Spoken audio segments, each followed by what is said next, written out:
আজকের ঘটনাটি পাঠিয়েছেন ঢাকা আজিমপুর থেকে ওমর ভাই। ঘটনাটি যেভাবে লেখা সেভাবেই পড়ছে। সালাম আলাইকুম সাবিত ভাই, আশা করি ভালো আছেন। এই ঘটনাটি সরাসরি আমি প্রত্যক্ষদর্শী। দেরি না করে ঘটনাটি বলছি। ঢাকা আজিমপুরে আমার বাসা। এখানে একটি মসজিদের ইমাম একটি বিড়াল পালতেন। অনেকেই সেই বিড়ালটি দেখে এক দৃষ্টিতে তাকিয়ে থাকত। তাদের কাছে জিজ্ঞেস করলে তারা এর উত্তর দিতে পারেন না, শুধু বলেন বিড়ালটির দিকে তাকালে সহজে চোখ ফেরানো দেয়। বিড়ালটি দেখে বোঝা যায় অনেক বয়স্ক, দেখতে খুবই সুন্দর। ঘটনাটা ঘটে একদিন শনিবারে। বাসার জন্য মিষ্টি কিনতে বের হই বিকালে। দোকানে গিয়ে দেখি ইমাম সাহেবও মিষ্টি কিনতে এসেছেন। সম্পর্ক ভালো থাকায় তার সাথে একটু দুষ্টুমি করতে লাগলাম মিষ্টি নিয়ে। ও মহিউদ্দিন ভাই, হঠাৎ মিষ্টি কিনতেছেন আজকে? মসজিদে কিছু আছে নাকি আজকে? মহিউদ্দিন সাহেব একটি বিব্রত হয়ে গেলেন। মনে হলো তিনি উত্তরটা দিতে চাচ্ছেন না, কেমন যিনি ইতস্ত বোধ করছেন বলতে গিয়ে। না ভাই, তেমন কিছু না, এমনি একটু মিষ্টি কিনতে মিষ্টি খাইতে মন চাইছে আর কি সকাল থেকে, তাই ভাবলাম 1 কেজি মিষ্টি কিনে খাই। হুজুর, 1 কেজি একলাই খাবেন? মহিউদ্দিন সাহেব একটু মুচকি হাসি দিয়ে বললেন, না, মিষ্টি নিয়ে চলে গেলেন। ব্যাপারটা অস্বাভাবিক লাগে আমার কাছে, কারণ আমি তাকে অনেক আগে থেকেই চিনি, আর বেশ কয়েকবার আমার বাসায় দাওয়াতও দিয়েছিলাম। আর তাতে স্পষ্ট তিনি মিষ্টি কিছু বেশি পছন্দ করেন না, এমনকি প্রচণ্ড গরমে মিষ্টি কোনো শরবত উনি খান না। আমিও মিষ্টি কিনে তা বাসায় দিয়ে আসলাম, আর তাড়াতাড়ি করে মসজিদে গেলাম দেখতে ব্যাপারটা কি। ইমাম সাহেবের রুমে গিয়ে দেখি ভিতর থেকে আটকানো। অনেকক্ষণ আওয়াজ দেওয়ার পরও তিনি দরজা খুললেন, আর সাথে সাথে আমার হাত ধরে বললেন, ভাই, এখন যা দেখবেন আমাকে ওয়াদা করবেন কাউকে কিছু বলবেন না। তার কথায় রাজি হলাম, আর তিনি আমাকে তার রুমে নিয়ে গেলেন। এবং সেখানে গিয়ে যা দেখলাম তা হয়তো না দেখলেই ভালো হতো। দেখলাম একটি মোটা অর্ধেক অজগর আর অর্ধেক বিড়াল আকৃতির কিছু।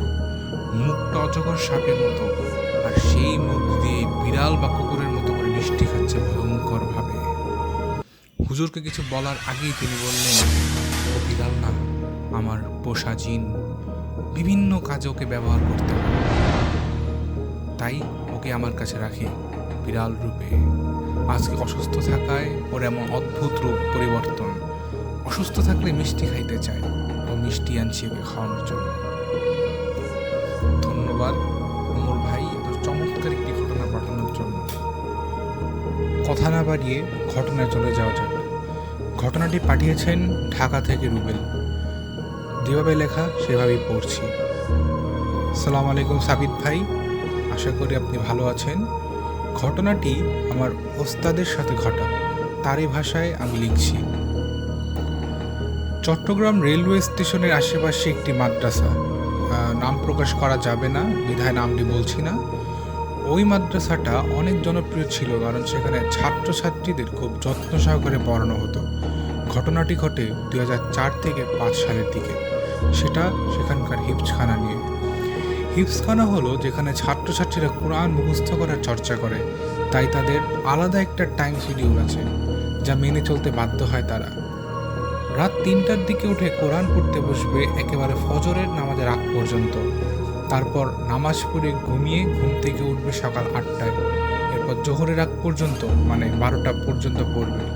তারপর জোহরের নামাজ পড়ে খেয়ে দিয়ে 1 ঘন্টা কোরআন পড়ে তারপর ঘুমাবে একেবারে আসর পর্যন্ত। এরপর বিকেলে খেলাধুলা করে মাগরিব পড়তে বসা এবং এশার পর খেয়ে দিয়ে 10টা পর্যন্ত পড়ে তারপর ঘুমোতে যাওয়া। এই ছিল তাদের দৈনন্দিন চক্র। ওখানে অবশ্য অতিরিক্ত কিছু ছাত্র হাফেজ ছিল যারা ছিল এতিম। তো আমার ভাই পড়ার সুবাদে আমার মাঝে মাঝে ওই মাদ্রাসায় যাওয়া হতো। ওখানকার পরিবেশ আমার খুব ভালো লাগতো, কারণ আমি স্কুলে পড়তাম, আর এটি ছিল সম্পূর্ণ আলাদা একটি জগৎ। আমি ছোট থেকে এমন যে জিনদের প্রসঙ্গে গল্প করতে আমার খুব ভালো লাগতো। মাদ্রাসা বন্ধে আমার ছোট ভাই বাসা এলে তার কাছ থেকে এসব গল্প আমি শুনতে চাইতাম। শুনে বেশ ভয়ও পেতাম আবার। ঠিক তেমনই একটি গল্প। একদিন হিফজখানায় রাতে সবাই ঘুমিয়ে যাওয়ার পর এক ছাত্র দেখতে পেল যে হিফজখানার একজন ছাত্র ফিসফিস করে কোরআন পড়ছে। ওই ছেলেটা যেখানে বসে কোরআন পড়ছিল তার মাথার উপরে একটি লাইট জ্বেলেই সে পড়ছিল। এতে করে ওই যে ছেলেটা ঘুমের ট্রাই করছিল তাতে তার খানিক সমস্যা হচ্ছিল। যে ছেলেটা কোরআন পড়ছিল সে ছিল আসাদ, আর আসাদ ছিল এতিম ছেলে। ওই ছেলেটা আসাদকে লাইট নিভিয়ে দিতে বলল। আসাদ বলছিল যে কিছুক্ষণ পর সে পড়া শেষ করেই লাইট নিভিয়ে দেবে। তো এইভাবে কিছুক্ষণ যাওয়ার পরে যে ছেলেটি ঘুম আসছিল না, সে বিছানায় এপাশ ওপাশ করছিল।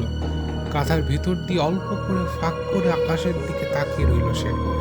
আসাদ কোরআন পড়া শেষ করে বাতিটা না নিভিয়ে শুয়ে পড়ল। তার শোয়ার স্থান থেকে বাতির সুইচের ন্যূনতম দূরত্ব 30 ফিটের কম হবে না, অর্থাৎ আসাদকে উঠে গিয়ে বাতিটা নিভিয়ে দিতে হবে। কিন্তু আসাদকে বাতি নিভানোর জন্য বলে ওঠার আগেই ছেলেটি দেখতে পেল আসাদ বিছানায় শুয়ে শুয়ে বাতির দিকে হাত বাড়িয়ে দিল, আর হাতটি সরু এবং লম্বা হয়ে গিয়ে সে বাতির সুইচ স্পর্শ করল এবং বাতিটা নিভিয়ে দিল। ওই ছেলেটা তখন ভয়ে আত্মরা হয়ে গেল। কি করবে বা কাকে বলবে কিছুই বুঝতে পারছিল না। তবে এটা বুঝে নিল আসাদ নামের ছেলেটা একটা মানুষরূপী জিন। সে আসাদের সাথে এই বিষয় নিয়ে কথা বলেনি, বরং কারোর সাথেই এটা শেয়ার করেনি। তবে এরপর থেকে ছেলেটা সবসময় আসাদকে চোখে চোখে রাখত। আসাদ আরেকদিন গভীর পর্যন্ত পড়ছিল। তখন রাত প্রায় 2টার কাছাকাছি। ওই ছেলেটার হঠাৎই ঘুম ভেঙে যায় এবং সাথে সাথে কেন যেন আসাদের বিছানার দিকে চোখ যায়। সেখানে দেখতে পায় আসাদের বিছানায় একটা সাপ, আর সেটা কোরআন শরীফ এক মনে করে যাচ্ছিল যেন। এই ঘটনাটা সেই ছেলেটা নিতে পারেনি, চিৎকার দিয়ে বেহুশ হয়ে যায় ছেলেটা। তার হুঁশ ফেরার পর সবার মাঝে আসাদকে খুঁজতে থাকে, কিন্তু আসাদ ছিল না সেখানে। ছেলেটা তার সাথীদের এবং বড় হুজুরকে এই ঘটনা দুটির বর্ণনা দেয়। তবে হুজুর বলেছিল, আমি জানতাম আসাদ একজন জিন ছিল, ভালো জিন, কখনো তোমাদের ক্ষতি সে করতো না, আমায় এমন কথা দিয়েছিল। তাই তোমাদের মাঝে যেন তো ভয়ের উদ্রেক না হয়, এই কথাটা আমি চেপে গিয়েছিলাম। হুজুর কথাটি সবাই এক মনে বিশ্বাস করেছিল, কারণ সেদিনের পর থেকে আসাদকে আর কখনোই সে মাদ্রাসায় দেখা যায়নি। তবে ছাত্ররা এই ভেবে অবাক হয় যে আসাদকে তারা মানুষ বলেই মনে করত এবং আসাদের আচার আচরণ তাদের কারো মাঝে বিন্দুমাত্র সন্দেহের উদ্বেগ ঘটায়নি। চমৎকার একটি ঘটনা পাঠিয়েছেন রুবেল ভাই। আশা করি আপনি আমাদের সাথেই থাকবেন এবং লিসেনার্স, আপনারা যারা স্টোরি পাঠাতে চান আমাদের নিম্নোক্ত ইমেইলে স্টোরিটি পাঠিয়ে দেবেন। ধন্যবাদ। কথা না বাড়িয়ে মূল ঘটনায় চলে যাওয়া যাক। আসসালামু আলাইকুম সাবিত ভাই, আশা করি ভালো আছেন। ঘটনাটি আমার দাদুর দূর সম্পর্কের আত্মীয়ের সাথে ঘটা। যাকে নিয়ে ঘটনা তার নাম আসাদ মিয়া।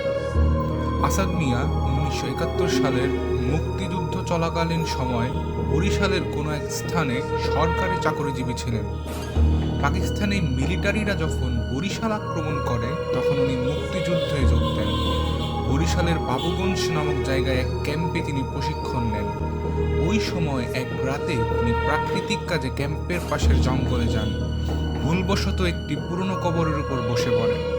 তখন তিনি তার পাশে কিছু শব্দ শুনতে পান।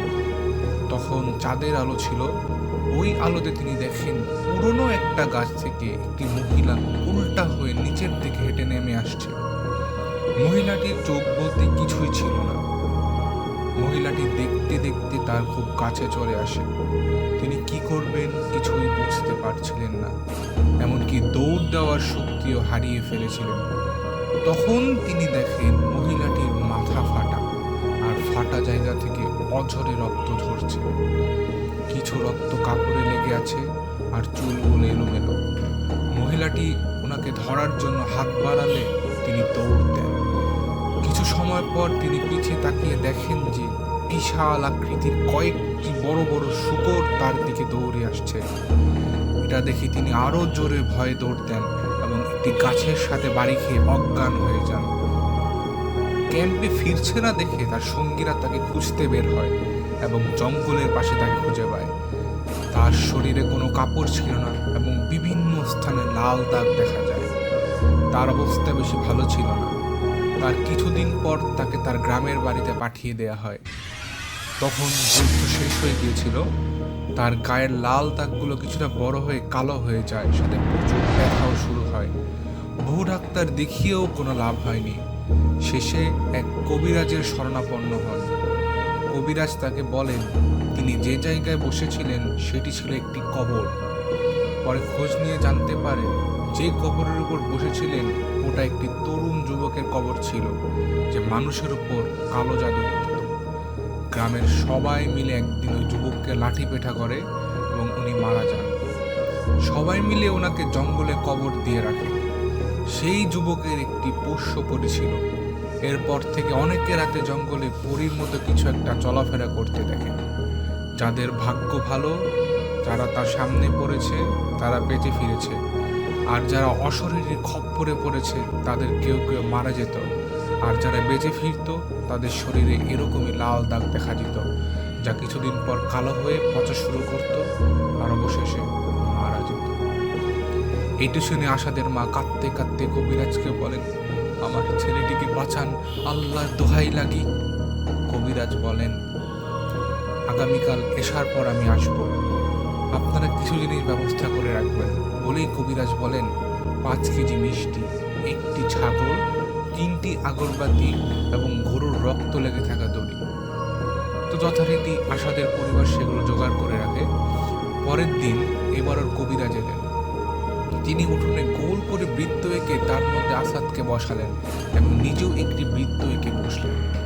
এরপর তিনি 3টি আগরবাতি সামনে জ্বালিয়ে ব্যাগ থেকে কিছু কাপড়, পানি, তেল এবং তাদের জোগাড় করে রাখা গরুর রক্তের দড়ি নিয়ে সামনে রাখলেন। এরপর তিনি রিচুয়াল শুরু করলেন। রিচুয়ালের এক সময় হঠাৎ আসাদের মধ্যে পরিবর্তন লক্ষ্য করা যায়। হঠাৎ আসাদ মেইলি গলা চিৎকার দিয়ে উঠে বলে, তোর কত বড় সাহস, তুই আমাকে কষ্ট দিয়ে এখানে আসতে বাধ্য করলি, তোকে আমি ছাড়বো না কবিরাজ। বলেই আসাদ হোক হোক করে হাসতে শুরু করে। কবিরাজ তার সাথে আনা পানি কিছুটা আসাদের গায়ে ছিটিয়ে দিলে আসাদ চিৎকার করতে শুরু করে। এরপর কবিরাজ জিজ্ঞেস করে, কে তুই? ছেলেটিকে এভাবে কষ্ট দিচ্ছিস কেন?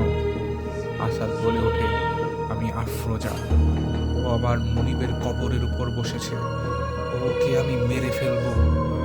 কবিরাজ বলেন, ও ইচ্ছে করে নাই, ওকে ছেড়ে চলে যা। আসাদ বলে উঠল, ওকে না মেরে যাবো না, তুই নিজের ভালো চাইলে চলে যা কবিরাজ। এরপর কবিরাজ রিচুয়াল করা শুরু করেন এবং আসাদের ভেতর থাকা পরী চিৎকার করতে থাকেন। একটি সময় পর পরী বলে উঠে সে চলে যাবে, এই জন্য তাকে মিষ্টি আর 5 রাস্তার মোড়ে ছাগল রেখে আসতে হবে। এরপর পরীর কথা মতো কাজ করা হয়। এরপর থেকে আর কোনো সমস্যা হয়নি, তবে তার গায়ে কালো দাগ এখনো আছে। সাবিত ভাই, ঘটনাটি একদম সত্য, আমি আমার দাদির কাছ থেকে শুনেছি। আশা করি আমার লেখায় যদি কোনো ভুলভ্রান্তি থাকে ক্ষমার দৃষ্টিতে দেখবেন। অসাধারণ ফরহাদ, চমৎকার একটি গল্প পাঠানোর জন্য আপনাকে ধন্যবাদ।